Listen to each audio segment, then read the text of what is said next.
Hello and welcome to episode 15 of deValiante reads Highway Blossoms by Studio Elon. This kinetic novel was part of Ichio's bundle for racial justice and equality.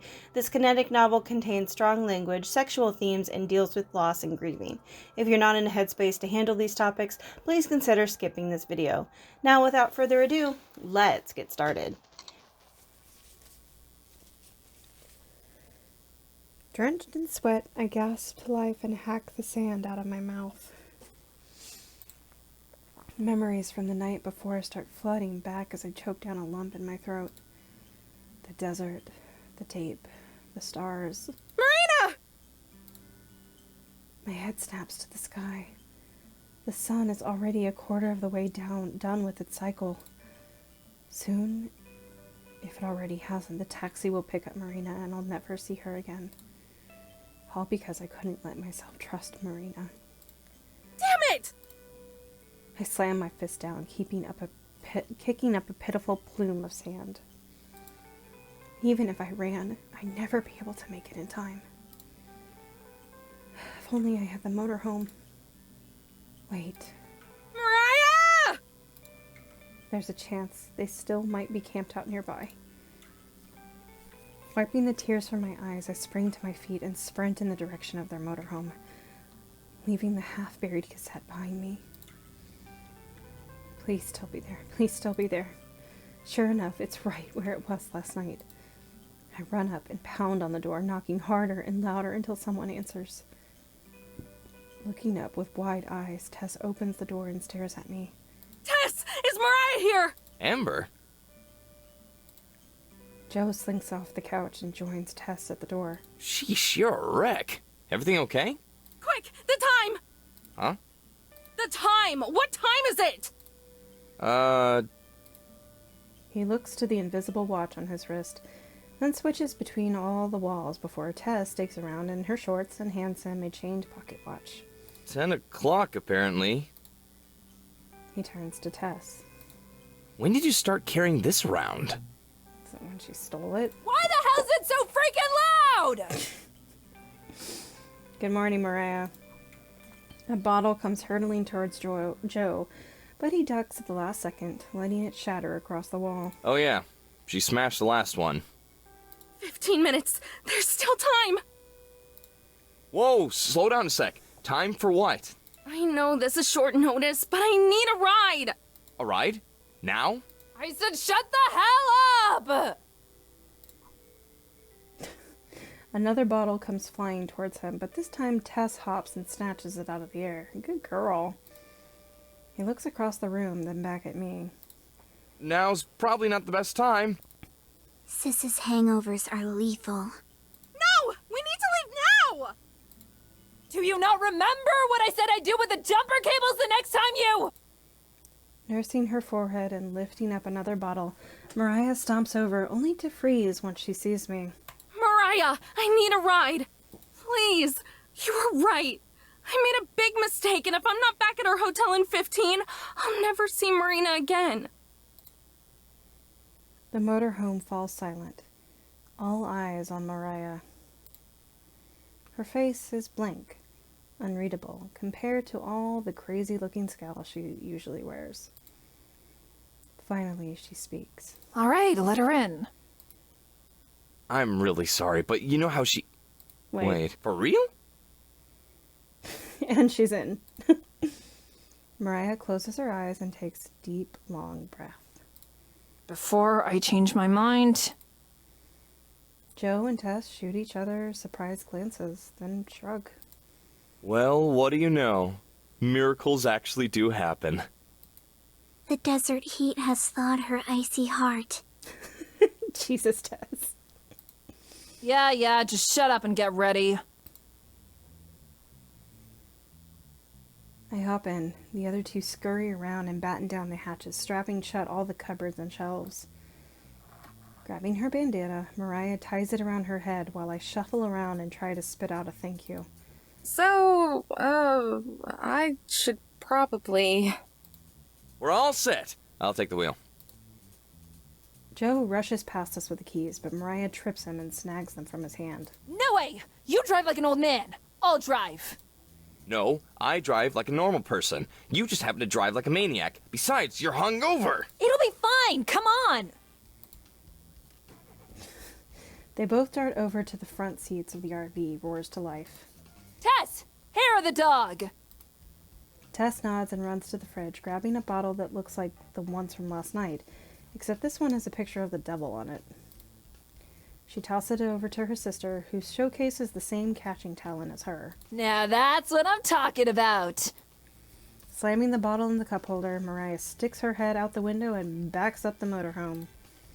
Joe shakes his head, replacing the devil's brew with a nearby water bottle while she isn't looking. Good boy, Joe. You're going to need to hang on tight, by the way. Huh? Why?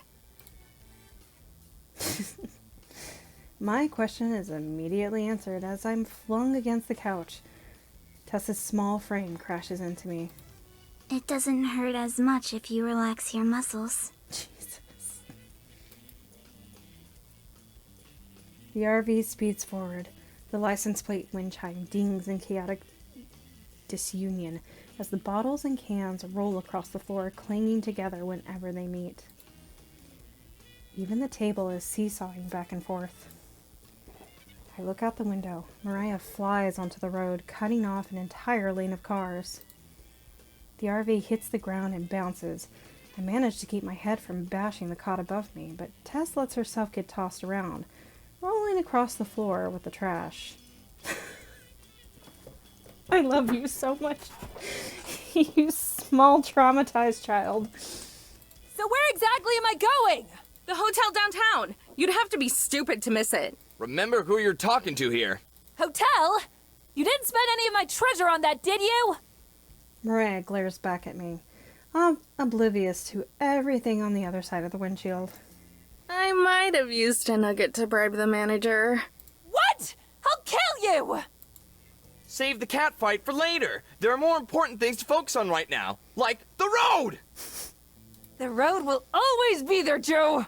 My treasure won't. Treasure or our lives? I think everyone here already knows the answer to that one. I had Tess do the math. The treasure's worth more than any of you. Watch out! A big rig comes speeding toward us, blasting its deafening horn. At the last second, Mariah swerves back into her lane as the truck barrels past us. The motorhome hits a bump and bounces up again. Unprepared, poor Joe's head hits the ceiling, knocking the lights from his eyes. If I squint hard enough, I can even see his soul drifting away from his body. Sis, I think Joey's dead. Yeah, it's very possible. About damn time! He was getting annoying! Tess salutes her fallen comrade. It's always the same ones who die first. We zoom past the town's welcoming center. It's not far at all now. Tess, what time is it? 10:12. I grit my teeth and glare out the window. Please still be there. Downtown comes into view, the strip of familiar stores and restaurants starting to form. Mariah races down the street, ignoring all traffic lights and pedestrians as people leap out of the way and the cars brake in other lanes. We're almost there. Get ready! The hotel looms just ahead. Through the windshield, I can see Marina holding onto a small suitcase as she prepares to step into the cab. I leap to the door and swing it open, wind rushing through my hair. The motorhome is slowing down, but I don't care. The hell are you doing? Oh, tuck and roll. I launch myself onto the street, tumbling across the burning concrete as the road tears against my skin. Immediately, I spring back up and dart towards Marina. Mariah screeches to a halt in the middle of the street, blocking anyone from driving through. The three of them hop out, Joe clutching his head as he stumbles out the door. Amber? Yeah, I almost killed myself. Before she can get another word, I grab her by the waist and throw my lips against hers. She pulls herself away and glares at me through her puffy red eyes. I plant my hands on her shoulders and steady myself as tears stream down my face. I'm sorry. I'm so sorry. Marina freezes, then she slowly softens with a glare. Marina freezes, then she slowly softens from a glare to a strain. I catch a lump building in her throat, too. I thought you weren't coming back. I know, I was such a bitch. I am such a bitch. I didn't mean any of it. I love you so much. I just didn't want to hurt you. What? How could you ever hurt me? I was scared. The tears don't stop. The crying gets louder. I was afraid I was using you because I didn't have grips anymore. I lost my family. I always wanted to help you, but I think I might be the one who really needs help. Yeah, you do. Ding, ding, ding. Marina can't hold it back any longer and starts bawling in my arms, hugging me as tight as she possibly can. Dummy, I'm your new family. I don't care if you use me. I love you. We need to talk about this, y'all. Like, I mean, let's just continue with the story, but... I love you too. This time, we both move in for the kiss. Two blubbering idiots trying to prove just how much the other means. I'm not sure if it's her tears I'm tasting or mine, but I can still make out the soft sweetness of her lips, regardless. It's funny. This entire time, I thought I was the nucleus of it all. That I was the one helping her, or using her. But as cheesy as it sounds, I think Marina has always been the one helping me, from the very beginning. Through the kissing, I catch a glimpse of the trio, Joe covering Tess's eyes as he slips Mariah a bill. We managed to compose ourselves enough to pull away. We managed to compose ourselves enough to pull each other away, but we never let go of the other's hands. Rolling her eyes, Mariah unties her bandana and tosses it to me. You both look disgusting. Here. Thanks. I wipe away as many of my tears as I can before passing it along to Marina, who blows into it like a trumpet. She sniffs, her nose red and tears still leaking out, then hands the drenched cloth back to Mariah, who gives it to Joe. He cringes as he dangles it from his fingers. Hi, guys. Hi. Nice. Thanks to you three. I mean it. Especially you, Mariah. For a moment, Mariah lowers her guard and almost smirks, then remembers it's not her style. Whatever. That doesn't make us cool or anything. I still despise you. It's true. Yeah, she hates her guts. Wouldn't have it any other way. Marina giggles and I bring her in closer. Then suddenly I remember something. Oh, I bend over and dig through Marina's suitcase, bringing out a single gold nugget and passing it to Mariah. figured yours was getting lonely.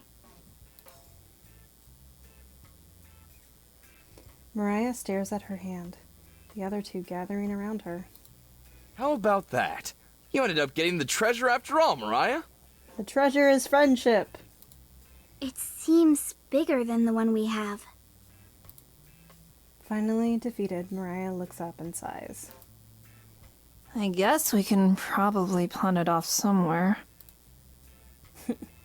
She walks back to her motorhome, waving along the other two. Come on, let's go.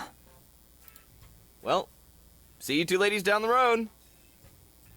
God, I hope not. You're family now. You have no choice. Tess looks back and forth and scurries over to Marina and gives a quick hug around her waist before following the other two. Bye. And with that, they speed off, leaving a trail of property damage behind them as they beep their loud-ass horn into the distance. Marina and I are left alone, the cab long gone. Between small spurts of laughter, we thumb each other's tears, just happy to be together again. Hey, let's go pick up the motorhome. Yeah. She sniffs one last time. I'd like that.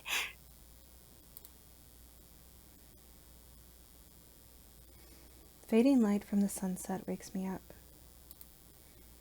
After reuniting, the first thing Marina and I did was take a nap. We slept in the same bed, both of us too tired to do anything more than gaze into each other's eyes as we drifted off. Now, hours later, we're still in the same spot.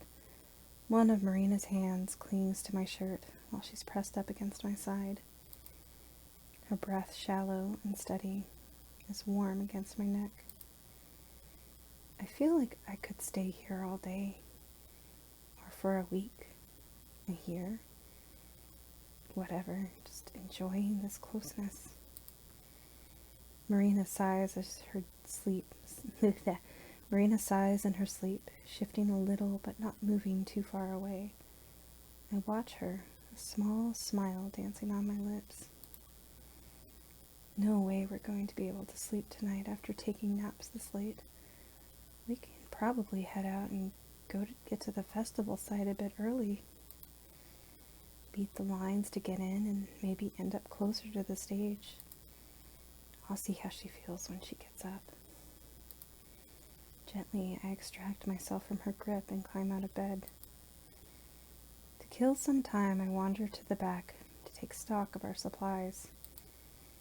We're running low on bottled water and could use some more snacks. The healthy kind, not the Marina selected tooth rotting kind.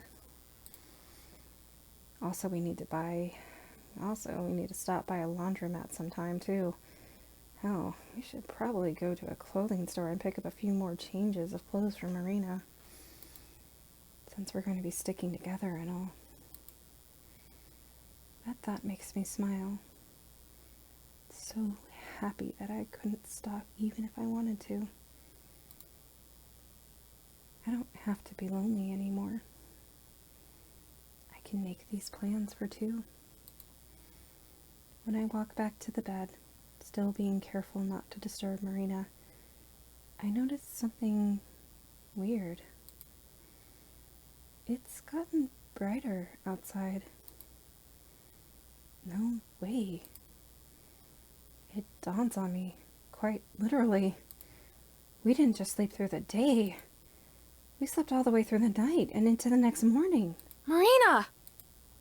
I shout her name as I lunge across the bed and shake her shoulder.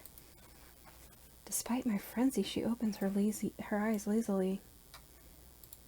Amber? What's wrong? We slept way too late. We've got to get going fast. The festival's starting in just a few hours.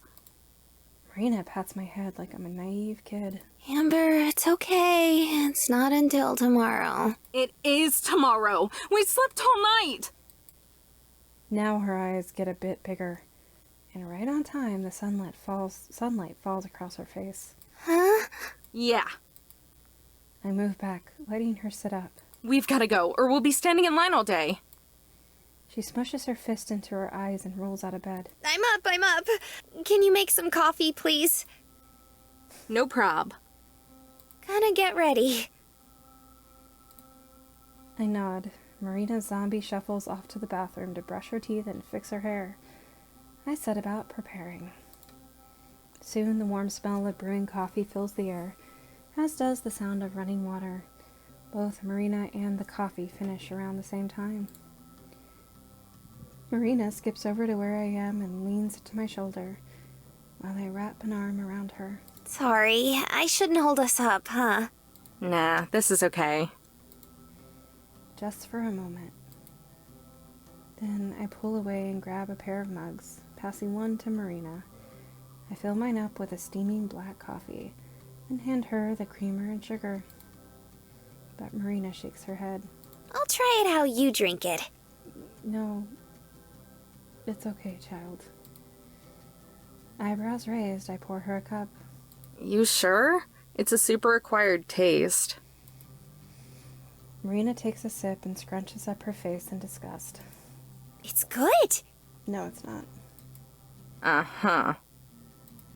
No, really? No, honey, it's okay. She chokes on her next sip. You don't have to drink it black just because I do, you know? You said it's an acquired taste, though, right? So I want to acquire that taste. Take your time. Do it in, just use less sugar and creamer as time goes on. Right. By the time I finished my first cup, she's only had a quarter of hers. She gets halfway through before she gives up and dumps in some sugar. I'll acquire it later. Do that. Of course. While she preps her coffee, I go over to the cabinet where we stash the gold. Aside from those, there's one other small, brightly decorated box. I take it out and set it on the counter. Marina instantly hops over. Ooh, what's that?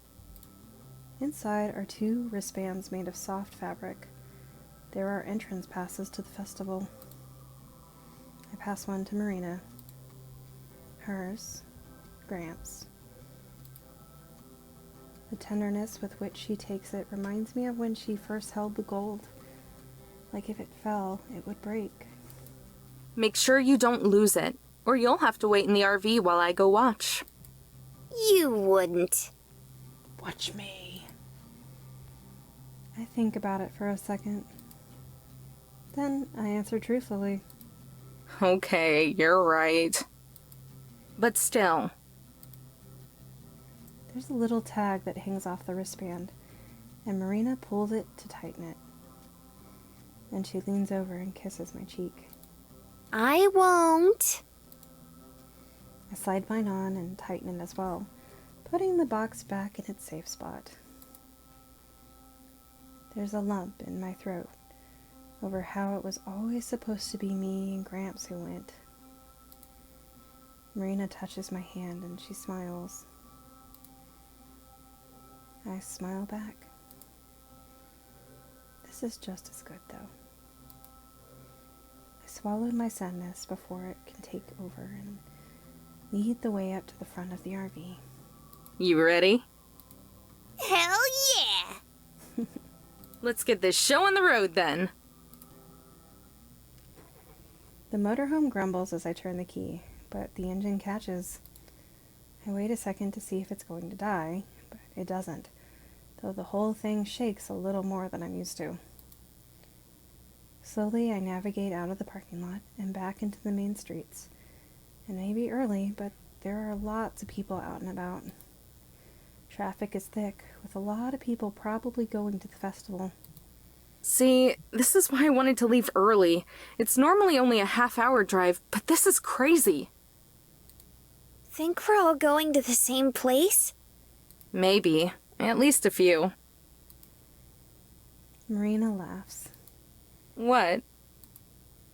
I just think it's kind of funny that this has happened the whole time, with the treasure and stuff. Everywhere we go, it's like traffic jam after traffic jam. Yeah, you're right. Should be better after this, though. Yeah, it will be. We creep along until we reach a totaled car. Doesn't look like anyone was hurt, but it's the reason traffic is so slow. Once we get past, I finally openly accelerate. The new and improved engine pulls its weight. Everything is much smoother and quieter. Soon the city of Indio comes into view. Super close to the California and Arizona border, the festival is held just a few miles east of town. As we get closer and closer, anticipation builds. It's easy to read Marina, since she's bouncing and fidgeting in her seat. I'm more composed, but I feel it too. We glance at each other at the exact same time and grin. We've been doing that a lot lately. At least the huge line of trees that borders the festival ground stands just ahead. I take the exit and join yet another long line of cars heading for the parking area and campground. Guests carrying coolers, chairs, and camping supplies crowd the edges of the unpaved roads, making us slow down. Finally, we find a spot and I kill the engine. Marina looks at me, waiting for me to say something. But I'm all out of cheesy speeches. So I just grab her hand and we both stand up. Let's go. Thank you for joining me for episode 15 of Highway Blossoms by Studio Elon. Episode 16 will be out shortly. If you enjoyed this video, please leave a comment letting me know what you like down below. Please no hate or spoilers, as I'm not above removing those comments and the people who make them. That's all for now, folks, and I'll see you next time.